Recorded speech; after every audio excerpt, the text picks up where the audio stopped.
ছাত্র জনতার গণ আন্দোলনের মুখে ক্ষমতাচ্যুত শেখ হাসিনার ভারতে অবস্থানের পেরিয়েছে ৩ সপ্তাহ। বিভিন্ন পত্রপত্রিকার প্রতিবেদন অনুসারে ভারতে অবস্থানরত শেখ হাসিনার কাছে কূটনৈতিক পাসপোর্ট ছাড়া অন্য কোনো পাসপোর্ট নেই। ইতিমধ্যেই অন্তর্বর্তীকালীন সরকারের স্বরাষ্ট্র মন্ত্রণালয় শেখ হাসিনা, তার উপদেষ্টা মণ্ডলী, সাবেক মন্ত্রিসভার সদস্য এবং দ্বাদশ জাতীয় সংসদের সব সদস্যের কূটনৈতিক পাসপোর্ট বাতিল করেছে। একই সঙ্গে বাতিল হয়েছে তাদের পরিবারের সদস্যদের কূটনৈতিক পাসপোর্টও। একদিকে পাসপোর্ট বাতিল হওয়া, অন্যদিকে ভারতে বৈধভাবে অবস্থানের দিনও ফুরিয়ে আসছে শেখ হাসিনার।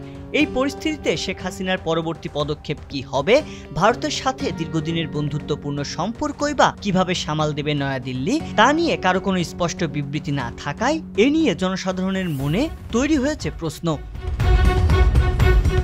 ভারতের ভিসা নীতি অনুযায়ী বাংলাদেশি কূটনীতিক বা কর্মকর্তাদের সরকারি পাসপোর্ট থাকলে তারা ভিসা ছাড়াই ভারতে প্রবেশ এবং টানা ৪৫ দিন ভারতে অবস্থান করতে পারেন। ইতিমধ্যে শেখ হাসিনা ২১ দিন ধরে ভারতে অবস্থান করছেন, আর এ কারণে তার বৈধভাবে ভারতে থাকার সময় দ্রুত শেষ হয়ে আসছে। কূটনৈতিক পাসপোর্ট বাতিল সহ অন্যান্য সুযোগ সুবিধা বাতিলের কারণে শেখ হাসিনার বাংলাদেশে প্রত্যর্পণের ঝুঁকিও বাড়ছে। ইতিমধ্যেই তার বিরুদ্ধে আদালতে মামলা দায়ের করা হয়েছে ৫৮টি, যার মধ্যে ৪২টি হত্যা মামলা।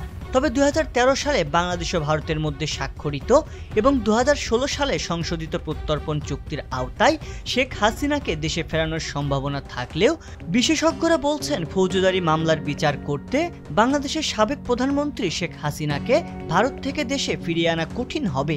এক্ষেত্রে শেখ হাসিনার বিষয়টি ভারতীয় কর্তৃপক্ষের কাছে রাজনৈতিক হিসেবে বিবেচিত হতে পারে, আর রাজনৈতিক উদ্দেশ্যের অভিযোগ থাকলে প্রত্যর্পণ প্রত্যাখ্যান করার সুযোগ রয়েছে।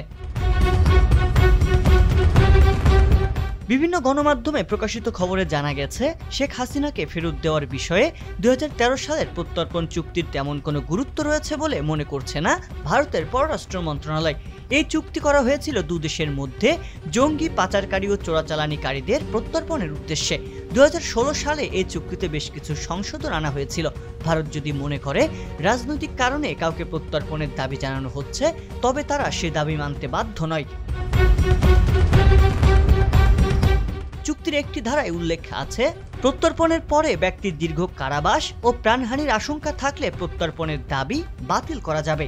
১৯৭৫ সালে পরিবারের সকল সদস্যের মৃত্যুর ঘটনায় শেখ হাসিনা তার বোন শেখ রেহানাকে নিয়ে ভারতে আশ্রয় নেন।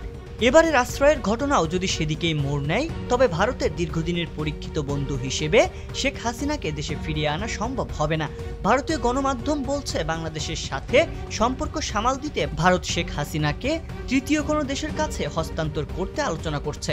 দেশে চলমান রাজনৈতিক সংকটের ভিতর তারা কখনোই শেখ হাসিনাকে অন্য কোনো সরকারের হাতে ছেড়ে দেবে না।